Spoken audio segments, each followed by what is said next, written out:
এই সংসদে তোর বাপেরা আই পিনাকি দেখা যা, এই সংসদে তোর বাপেরা।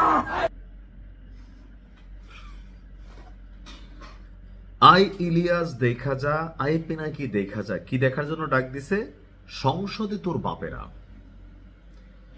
5ই আগস্ট আগবর্তী আর পরবর্তী সময়ে সাংবাদিক ইলিয়াস এবং পিনাকি ভট্টাচার্য বিএনপি এবং জামাতের নেতাকর্মীদের কাছে পূজনীয় ছিলেন, কারণ যেই সময়টাতে আওয়ামী লীগের বিরুদ্ধে কথা বলাটা কষ্টকর ছিল, সেই সময়ে সাংবাদিক ইলিয়াস এবং পিনাকি কথা বলতেন। তো বিএনপির সকল নেতাকর্মীরা মনে করতো তারা বিএনপির পক্ষে কথা বলছে, বাট 5ই আগস্ট পরবর্তী সময়ে পিনাকি এবং সাংবাদিক ইলিয়াসের যে অবস্থান ছিল সেটা ছিল আসলে জামাতের পক্ষে।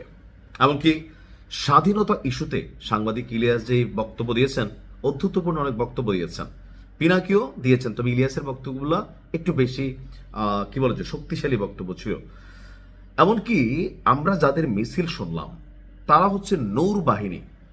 গতকালকে পরশুদিন সম্ভবত পিনাকির বাড়ির সামনে একটা আপনারা মিছিল দেখেছেন, আর আজকে রাজপথে প্রকাশ্যে সাংবাদিক ইলিয়াস এবং পিনাকির বিরুদ্ধে ভিপি নূরের যে সমর্থকরা আছেন তারা এই মিছিল করলেন। আসলে কেন? সরকার গঠনের আগ পর্যন্ত বা 5ই আগস্টের আগ পর্যন্ত ভিপি নূর, সাংবাদিক ইলিয়াস তারা সবাই একটা কোরাম ছিল সরকারকে পতন করানোর জন্য। তো 5ই আগস্ট পরবর্তী সাংবাদিক ইলিয়াস এবং পিনাকির আহ্বানে বাংলাদেশে কিছু কিছু জায়গায় যে মপতন্ত্র তৈরি হয়েছে সেইটার বিরুদ্ধে সোচ্চার হয়েছিল সরকার সংশ্লিষ্ট অনেকেই, যেমন ধরেন আসিফ নজরুল স্যার, তারপর ভিপি নূর, এমনকি বিএনপির যারা প্রথিতযশা নেতা আছেন তাদের বিরুদ্ধে যখন অবস্থান করছে, কর্মীরা তো ভাই এটা পছন্দ করে না। এখন ভিপি নূর যেহেতু এমপি নির্বাচিত হয়ে গেছে, তখন তার সমর্থকদের মধ্যে একটা উল্লাস তৈরি হয়েছে, সাহস তৈরি হয়েছে। আওয়ামী লীগের সময় সাংবাদিক ইলিয়াস এবং পিনাকির যে অবস্থা ছিল, যদি বাংলাদেশে আসতো যা ঘটতো, আজকের দিনে যদি সাংবাদিক ইলিয়াস এবং পিনাকি বাংলাদেশে আসে এর ব্যতিক্রম কিছু ঘটবে না। কেন হচ্ছে যে তারা পুরা তারেক রহমান, শুধুমাত্র শহীদ প্রেসিডেন্ট জিয়াউর রহমান, বেগম খালেদা জিয়া ছাড়া বিএনপির মহাসচিব থেকে শুরু করে একদম যতটুকু আছে জনাব তারেক রহমানকেও পিনাকি অনেক বক্তব্য দিয়েছে। তো ভিপি নূরকেও নিয়ে দিয়েছে। এখন এই যে নেতাকর্মীরা তারা এতদিন ডরে ভয়ে কথা বলে নাই, কারণ ইলেকশনের মধ্যে বা নির্বাচনের মধ্যে যদি কোনো ন্যারেটিভ তৈরি হয় তারা নেগেটিভ হয়।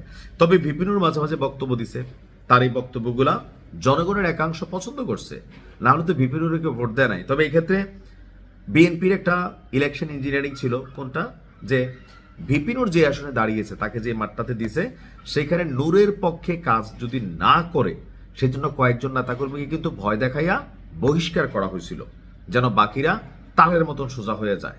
তো দেখা গেছে দিন শেষে নূর যখন জিতা গেল তখন স্বাভাবিকভাবে তাদের মধ্যে একটা শক্তিমত্তা কাজ করলো। আর এখন প্রকাশ্যে এই বাংলাদেশে আমরা সবাই ভাবছিলাম সাংবাদিক ইলিয়াস এবং পিনাকি আসলে ফুলের মালা দিয়া তাদেরকে বরণ করা হবে, কিন্তু বাস্তবতা হচ্ছে এই মুহূর্তেও তারা যদি বাংলাদেশে আসে তাদের যে পুরনো মামলাগুলো আছে অথবা সরকারকে কেন্দ্র করে, বিএনপিকে বিশেষ করে কেন্দ্র করে যে বক্তব্যগুলো দিয়েছেন বা এখনো যে ন্যারেটিভ তৈরি করে যাচ্ছেন, এতে বিএনপির যারা সাপোর্টার আছেন তারা কিন্তু তাদেরকে চক্ষুশূল হয়ে গেছেন।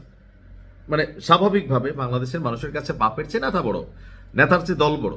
তো ওই জায়গাতে তাদের প্রতি যে ক্ষোভ, গোসা, রাগ, সেটা কিন্তু জাতির একটা অংশ বা যে সকল নেতাকর্মীর বিরুদ্ধে তারা ন্যারেটিভ তৈরি করছে, আজকে প্রকাশ্যে আহ্বান জানাচ্ছে আই পিনাকি দেখা যা, আই ইলিয়াস দেখা যা। আমি জানি না যে এই থিমটা বা ভাবটা আসলে কতদিন থাকবে, হয়তো পরিবর্তনও হবে, সময় বলে দিবে। ভালো থাকুন, আসসালামু আলাইকুম।